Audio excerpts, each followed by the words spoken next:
Hello বন্ধুরা, আমি shopping করেছি দুটো চুড়িদার। দেখুন তো বন্ধুরা, এই চুড়িদারটা কেমন লাগছে আর এই চুড়িদারটা কেমন লাগছে। এটা হচ্ছে জামা আর এটা হচ্ছে প্যান্ট।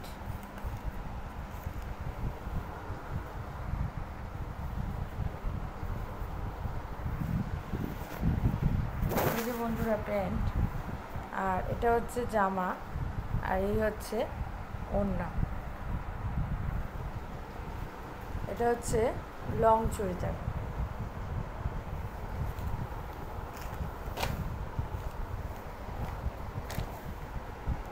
বন্ধুরা, চুড়িদার দুটোর মধ্যে সবথেকে কোন চুড়িদারটা বেশি সুন্দর একটু কমেন্ট করে জানাবেন।